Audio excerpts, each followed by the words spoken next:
Nous sommes toujours dans la joie et le bonheur de célébrer par Jésus-Christ, notre Seigneur et Sauveur, la grande célébration de 30 ans de l'existence de la jeunesse chrétienne combattante. Madame, messieurs, bien-aimés dans les Seigneurs, partout où vous nous suivez, nous vous disons shalom et bienvenue à tous à cette émission conçue spécialement pour témoigner la grandeur de Dieu à travers les différents enseignements reçus à la jeunesse chrétienne combattante.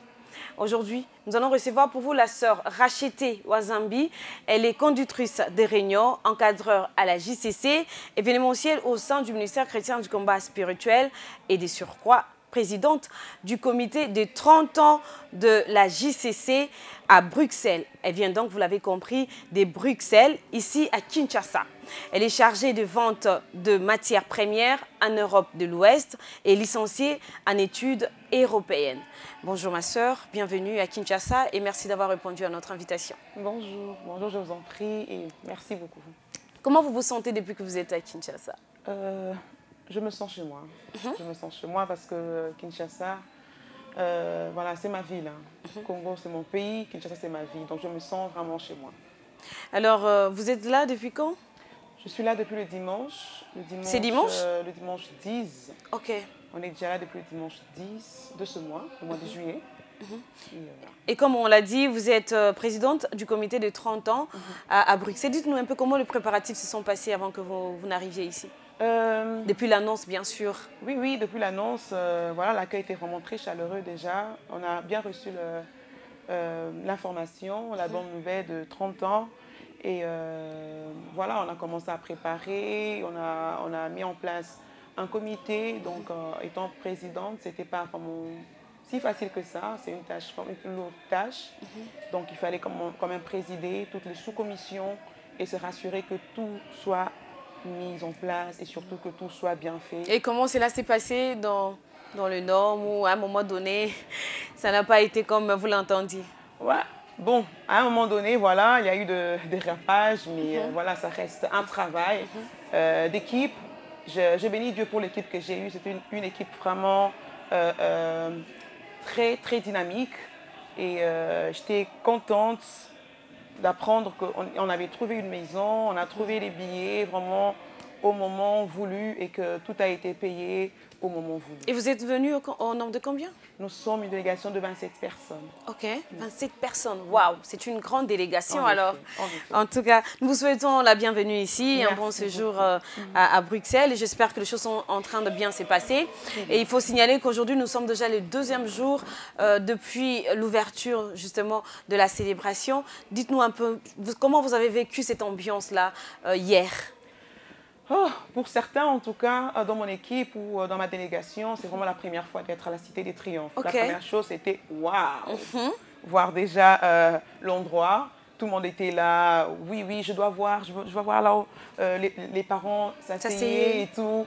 Et je veux voir comment est-ce que le frère Blaise, le frère Alexis chantent. C'était vraiment un moment de joie. Mais surtout aussi la parole et l'ambiance ensemble, la louange. On voit ça souvent de loin, mais ça fait toujours bien de les vivre vraiment sur place. Et quel est le moment qui vous a le plus touché pendant tout l'événement en fait? En vérité, je dirais tout le moment. Tout le moment, pourquoi? Le moment d'adoration, voilà, c'est l'intimité avec Dieu, le moment de la parole. C'était vraiment une parole et de la présentation, qu'on a présenté la grande délégation de Bruxelles. Vous étiez certainement ému et voilà. En effet. Alors, nous sommes contents de le savoir. Et comme on l'a signalé au tout début, vous êtes encadreur à la JCC. Dites-nous un peu comment est-ce que vous avez connu le ministère chrétien du combat spirituel et comment est-ce que vous avez connu la JCC? Comment cela s'est passé? Pour ma part, si on fête aujourd'hui les 30 ans de la JCC, moi, je dirais, je suis à la JCC, ça va faire 25 ans. Ok, waouh! Je connais le combat spirituel. 5 ans de moins seulement. Voilà, donc, la JCC a existé pendant 5 ans et vous êtes venu. Et depuis lors, jusqu'à ce jour? Jusqu'à ce jour. Ok. Expliquez-nous un peu comment cela s'est passé. C'est en Angola. Donc, pour la petite histoire, on était vraiment très petits. Et à l'époque, papa était en Angola. Donc, maman a rejoint notre père en Angola. C'était en 97. C'est là où j'ai connu le combat spirituel et la JCC, je commençais aussi à servir Dieu déjà, mais ce n'était pas vraiment comme encadreur ou quoi, mais je servais, j'aidais les encadreurs. Je crois si elles sont là, si elles me regardent aujourd'hui, mes encadreurs de l'Angola, la sœur Bibiane, Emerlinda, je vous salue là où vous êtes. Merci beaucoup pour le travail abattu. Amen. Et quand vous êtes venue, c'est maman qui a commencé? Quand nous sommes arrivés, maman a été invitée par une copine parce qu'elle avait un problème de conception. Donc, elle a eu une stérilité secondaire. Donc, c'était la raison pour laquelle on est venu au ministère chrétien de combat spirituel. Et à partir de là, elle nous a ramenés avec elle et on a commencé à chercher la face de Dieu avec elle. Et là, certainement, quand vous êtes arrivés, c'était pour les raisons de maman. En effet. Maman qui voulait chercher les enfants et tout. Mais vous ne saviez pas d'abord pourquoi vous étiez là? Non. Parce que vous étiez petite. Non, on était petits. Et à quel moment, justement, vous vous êtes rendu compte que vous aviez besoin d'une connexion personnelle et parfaite avec Dieu, le Dieu de la JCC? Quand on est petit, comme vous le dites, on vient parce que les parents nous le demandent. Mais à un moment donné de la vie, on se rend compte qu'on veut rencontrer ce Dieu et avoir une relation personnelle avec Dieu. Et je crois que c'est le moment M. Peu importe là où tu es, quand Dieu vraiment veut t'appeler, il va toujours créer une situation. Une situation qui va te ramener à lui. Exact. Une situation qui va te pousser à le chercher vraiment vers ton esprit. Et c'était mon cas. C'était mon cas lorsqu'on est arrivé en Europe. À un moment donné, on se retrouvait dans l'irrégularité. Donc, on n'avait plus, on n'était pas en ordre. Donc, vous avez quitté l'Angola pour l'Europe? On a quitté l'Angola, on est arrivé en Europe. C'était en 2001, donc 4 ans après, disons. On est arrivé en Europe et après, à un moment donné, on était buté à ces problèmes. Et pour moi, je dirais aujourd'hui, après avoir compris, c'était le moment M. C'était le moment que Dieu voulait que je puisse le chercher, que je puisse le rencontrer et avoir une relation personnelle avec ce Dieu. Parce que Dieu utilise certaines situations pour nous rapprocher de lui. Ça peut être une maladie, ça peut être un combat quelconque. Et pour ma part, c'était ce problème d'irrégularité. Et ensuite, vous vous êtes mise à chercher la face de Dieu. Et comment est-ce que, ces moments d'abord de crise, comment est-ce que vous l'avez vécu? Et voilà, expliquez-nous d'abord ces moments-là. Comment est-ce que j'ai vécu? Je n'entrerai pas trop vraiment dans les détails, mais ce que je vais dire, c'était pas évident. C'était difficile, j'étais jeune à l'époque. Je me rappelle encore, même mon avocat, à un moment donné, m'a demandé, écoute, fais un mariage en blanc et tu auras tes papiers. Vous avez refusé? J'ai refusé, pourquoi? Parce que j'avais déjà un bagage en moi. J'avais un bagage de la JCC. Là, on nous prêchait, il faut garder ta virginité, il faut servir Dieu, il ne faut pas tomber dans l'impudicité. Déjà, cette sémence était en vous et ça vous a préservé lors de l'épreuve. En effet, donc il y avait des sollicitations partout. Mais comme j'avais aussi un modèle que je salue maintenant en passant, le couple Nkwa, maman Séphora-Nkwa. Donc j'avais entendu parler de son témoignage, comment est-ce qu'elle s'est mariée vierge. Elle était là en Europe, elle était toute seule, mais elle était restée ferme. Et voilà, Dieu l'a élevée. J'ai dit non, c'est mon modèle, je vais suivre son chemin. Vous avez refusé alors le mariage? Je refusais, en effet. Et vous avez avancé comme ça? J'ai avancé Quel est le moment en fait, le plus difficile où vous vous êtes vraiment senti au bout de vous-même? C'est le moment où, un jour, ma soeur, je me réveille, je n'avais pas de quoi manger. Et en Europe, si vous voulez, en Hollande, après avoir bu une boisson, donc ce qu'on fait, on va revendre les bouteilles. Donc la bouteille, tu peux revendre, avoir des centimes.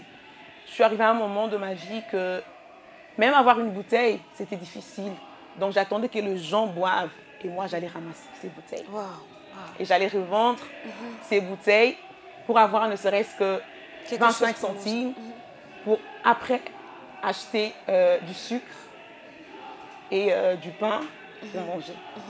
Alors, sœur Rachetée, grâce aux enseignements reçus, déjà, cette sémence qui était en vous, vous vous êtes dit, alors, je dois garder les enseignements que j'ai reçus, je dois rester dans la vraie crainte de Dieu et continuer, peu importe les épreuves. Vous êtes entré en profondeur pour savoir ce qui s'est passé exactement. Dites-nous, qu'est-ce que vous avez découvert lorsque vous êtes entré en profondeur, justement? Alors, comme je vous dis tout à l'heure, c'était vraiment pénible, c'était difficile.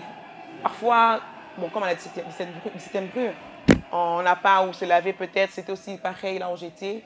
Donc, je me lavais dans les toilettes. Donc, je voyais que ma vie ne marchait pas. À un moment donné, j'ai même une sollicitation pour rentrer à la famille. Or, j'étais déjà détachée de tout ce qui était... quand je parle de la famille, je parle de tout ce qui est mauvais dans la famille, en effet. Donc, je commence à chercher Dieu, entrer dans la quarantaine. Dans quarantaine, on le connaît bien, donc jeûne hebdomadaire, chaque semaine, 3 jours à sec, chercher la face de Dieu en profondeur. Et là, Dieu a commencé à me révéler. Donc, j'étais condamnée à être une prostituée dans le monde de ténèbres. Et puisque je n'étais pas en train d'accomplir la mission qui m'a été donnée, vous avez été confiée. J'ai été sanctionnée. Donc, et c'était ça la sanction. C'est ça la sanction. Il fallait que et vous allez comprendre, je vous ai dit, l'avocat m'a proposé de faire un mariage en blanc. Donc, il fallait que je revienne à la mission principale, celle de servir le diable dans l'impudicité. Donc, c'était ça vraiment le but. Et c'était le moment même que je devais chercher maintenant Dieu et me découvrir moi-même. Et arrêter de commencer à pleurer ou pleurer sur s'apitoyer sur moi-même, apitoyer sur moi-même, mais chercher vraiment la face de Dieu, comprendre qui j'étais en réalité. Et vous êtes entré en profondeur, vu toutes ces révélations, vous avez encore plongé beaucoup plus. Et la suite? La suite, lorsqu'on cherche la face de Dieu, on le voit. Amen. Voilà. Donc, j'ai cherché la face de Dieu et voilà, on part d'une histoire qui a duré 6 ans, 7 ans. Donc, ce n'est pas une histoire, là on en parle en 10 minutes, mais c'est vraiment 6 années pénibles à la recherche de Dieu. Je crois que je pesais pas, 50 ou 45 kilos à l'époque, parce que vraiment je ne mangeais pas. Je voulais voir la face de Dieu. Déjà, j'avais du mal à manger. Mais Dieu m'a fait grâce en cherchant la face de Dieu. Petit à petit, Dieu a commencé à ouvrir des portes. Dieu m'a fait grâce, j'ai commencé à avoir les stages. Et pendant mon stage, on a commencé à me donner une rémunération. D'abord déjà les études, comment est-ce que vous êtes arrivé à faire les études là-bas malgré toutes les conditions par lesquelles vous êtes passé? C'est vrai que c'était difficile. La première année, j'étais encore mineure, donc c'était bon. Première, deuxième année, j'étais encore mineure, c'était bon. Donc il y avait une organisation qui payait. Mais à un moment donné, lorsqu'on a dit non, pas de papier, l'organisation s'est retirée. Donc à ce moment-là, comme le Dieu de la JCC n'abandonne jamais, c'est l'école elle-même qui va décider de me payer mes frais académiques, s'il vous plaît. L'école va dire, tu es très intelligente, on ne peut pas te laisser, on te prend en charge. Amen. C'est comme ça que j'ai eu mon premier... Vous avez évolué. Voilà, j'ai évolué pour avoir ma première licence en tourisme. Donc, Dieu m'a fait grâce, je l'ai eu. Et par après, comme à la JC semblait toujours monter, j'ai dit, je ne vais pas m'arrêter là. Je vais aller plus loin. J'ai fait une deuxième licence. Ça, c'était en études européennes. Donc, et vous avez fini avec les études, vous avez commencé à avoir des stages, ça et là? J'ai commencé à avoir des stages. Ma première et là, licence, les choses commençaient à s'améliorer. À s'améliorer. Parce qu'au stage, là-bas en Europe, on vous paye, on vous donne quand même une rémunération. Moi qui, jadis, n'avais même pas 0 €, un jour, on va me payer 250 € le mois. Et après, un jour, le même stage va me dire, on va te retenir. Mais comme j'ai reconnu que, en fait, ce n'est pas par ma force, j'avais décidé, ma soeur, de commencer à partager mon argent en deux. Je retirais d'abord ma dîme, je partageais ma somme en deux. J'allais voir la responsable du siège, je disais, on doit payer la maison de Dieu. Amen. Puisque je dors ici, parce que c'est ici que je cherche la face de Dieu, moi je vais commencer à payer la maison de Dieu avec ce que j'ai. C'est comme ça que je commençais à évoluer. Ça a duré combien de temps? 4 ans. Cette histoire a duré 4 ans. Ok. Oui. Donc 2 ans, plus 4 ans, ça fait 6 ans. 6 ans, dans la même situation. Et ensuite, vous avez commencé à payer le loyer? J'ai commencé à payer le loyer et c'était une semence. Et la semence, elle germe toujours. C'était une semence qui était quelque part. Et à un moment donné, il a fallu maintenant trouver le travail, toujours sans papier d'abord. Hein. Il a fallu trouver le travail. Dieu, dans sa miséricorde, il a fait les choses comme il voulait le faire. Et c'est grâce à mes études qu'on va me donner maintenant le titre de séjour d'étudiant, tout en étant en Europe, s'il vous plaît. C'est là où tout a commencé. Dieu a commencé à ouvrir de portes. Et là, on va me donner un titre de séjour qui va m'aider aussi à voir un travail de 10 heures le mois. Alors, les choses évoluent toujours? Ça évolue toujours. Je suis dans les organisations et Dieu fait grâce. Et par après, je vais avoir un autre titre de séjour et qui va me permettre maintenant de travailler à temps plein. Je commence à travailler comme le diable aussi ne dort pas. Hein. Lui, il ne laisse pas. Quant à la victoire, ne te dis pas, voilà, je vais croiser les bras. Non. Ça y est, pour toi, c'est fini. Non, jamais. Parce que lui, il ne dort pas, il ne se fatigue pas. Heureusement pour nous, on a les enseignements qui nous aident quand même à rester debout et à veiller. Dieu m'a fait grâce. Quand les combats se sont levés, je me rappelle un jour, on était avec ma maman, que je salue aussi. Il y avait une maman qui est venue des États-Unis, il fallait qu'elle rentre à l'aéroport, c'était en Allemagne. Et comme je conduisais, elle m'a demandé, est-ce qu'il y a moyen que tu ramènes la maman à l'aéroport? Imaginez Bruxelles, Allemagne, ça fait 2h30 de route sur l'autoroute. Et moi, à l'époque, j'ai vécu en Hollande. Il fallait maintenant passer en Allemagne retourner en Hollande pour aller travailler, j'ai failli murmurer. Mais je me suis souvenue, je dis non. Tout ça, Que cet acte soit quand même un sacrifice. Amen. Et que Dieu se souvienne de moi parce que j'ai un combat. Amen. Ma soeur, je suis partie, j'ai pris ma route. Je me rappelle, il fallait que je travaille à 9 h. Je suis arrivée chez moi à 10 h. Wow. Arrivée chez moi, je trouve une bonne nouvelle. Wow. Je trouve une bonne nouvelle dans ma boîte à lettres. Le travail, la compagnie où j'étais, il fallait que la compagnie fasse une demande auprès de l'immigration pour qu'ils puissent m'avoir comme employé chez eux. Et cet acte allait permettre que je puisse avoir un titre de séjour un peu indéterminé. Alors, je veux trouver la bonne nouvelle que la compagnie a été agréée auprès de l'immigration. Ils ont payé 10 000 € s'il vous plaît pour m'avoir. OK. Et ils ont fait la demande pour mon titre de séjour. Wow. Et le titre de séjour qui prend, la demande qui prend 30 minutes, désolé, 30 jours, a pris 3 jours. Waouh, waouh, gloire à Jésus. Voilà. Gloire à Jésus. En tout cas, nous rendons grâce à Dieu pour ces grandes merveilles. Je me dis seulement, si vous auriez accepté cette convention que vous avez proposée votre avocat, vous n'auriez pas certainement vécu toutes ces merveilles. Et si vous y êtes justement arrivé, c'est grâce aux enseignements reçus à la JCC, à la Jeunesse Chrétienne Combattante. Vous y avez tenu et aujourd'hui, vous avez un si grand témoignage. Alors, ma sœur Rachetée, il y a justement de ces personnes qui vous suivent en ces moments et qui vivent peut-être pire que vous ou peut-être la même situation que vous. Ils sont sur le point d'abandonner, ils sont sur le point d'accepter les différentes conventions, les différentes propositions qui vont justement à l'encontre de la parole de Dieu. Est-ce que vous pouvez regarder la caméra qui est juste devant vous et passer un message à tous ces jeunes, à toutes ces jeunes filles, bien sûr, qui vivent ces moments? Je ne dirais pas trop. Il y a une phrase que j'aime toujours dire. Je me nomme toujours une Jobette. Puisqu'il y a eu Job, moi je suis la Jobette. Okay. Donc s'il y a eu un Job 41, il y a Job 42. Donc ça veut dire, si aujourd'hui tu passes les moments difficiles, dis-toi si tu t'accroches à Dieu, c'est Dieu là finira par te délivrer.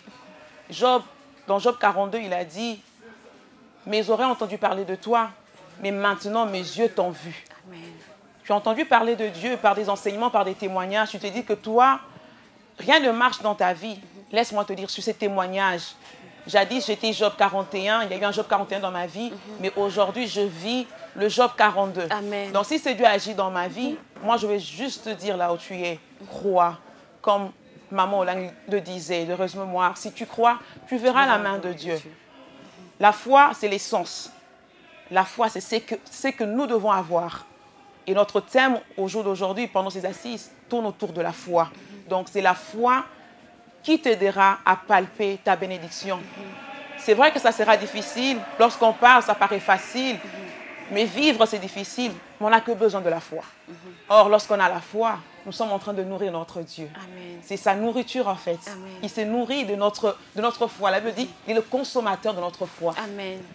Donc, avoir la foi, c'est nourrir ton Dieu. Ne laisse pas ton Dieu affamé. Amen. Nourris ton Dieu et à son tour, il va te nourrir.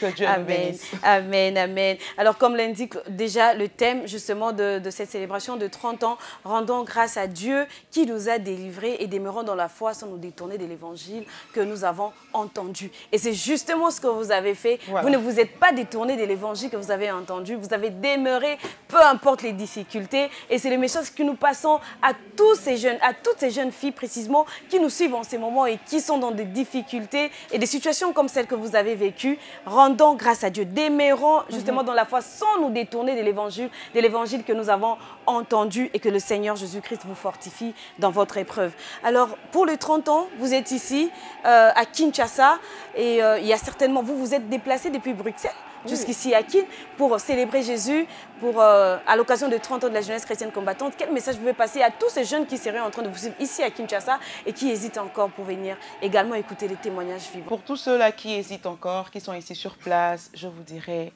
venez. Venez écouter la parole de Dieu. La Bible déclare, dans leur détresse, ils invoquèrent l'Éternel. L'Éternel a envoyé sa parole. Et c'est la parole qui guérit. C'est d'abord la parole qui guérit. Venez écouter les merveilles de Dieu, les oracles de l'Éternel. C'est au travers de la parole que nous avons la guérison. Amen. La parole, c'est Christ lui-même. La parole, c'est Dieu lui-même. Et c'est lui qui est capable de mettre fin à cette situation que tu as. Amen. Donc, si tu hésites encore, je t'invite de venir écouter la parole de Dieu. Amen. Celle-ci t'aidera à voir ta délivrance, à voir ce miracle tant attendu. Amen. Que Dieu nous bénisse. Amen, amen. Merci beaucoup, sœur Rachetée Wanzambi. Je rappelle que vous êtes encadreur à la JCC Bruxelles. Vous êtes conductrice de réunion, chargée de l'événementiel au ministère chrétien du combat spirituel. Et vous êtes également président du comité des 30 ans de la jeunesse chrétienne combattante à Bruxelles. Aussi chargée des ventes des matières premières en Europe de l'Ouest. Nous vous disons merci d'avoir répondu à notre invitation. Et croyez-moi, nombreux ont été bénis par votre témoignage. Gloire à Dieu. Et que Dieu vous bénisse. Bon séjour à Kinshasa. Beaucoup. Merci, que Dieu vous bénisse également. Merci. Merci Madame, beaucoup. Messieurs, bien-aimés dans les Seigneurs, merci beaucoup pour votre aimable attention. Vous avez suivi là, c'était justement la sœur Rachetée Wanzambi du siège des Bruxelles. Par son témoignage, je suis sûre et certain que vous avez encore une fois de plus repris foi en vous et en Seigneur Jésus-Christ pour vous fortifier encore dans les épreuves que vous traversez. Que puisse Jésus-Christ de Nazareth vous donner la force afin d'y arriver. Merci de nous avoir suivis. On vous souhaite comme ça une très bonne continuité sur la chaîne de Jésus-Christ, canal Le Chemin, la Vérité et la Vie. Au revoir.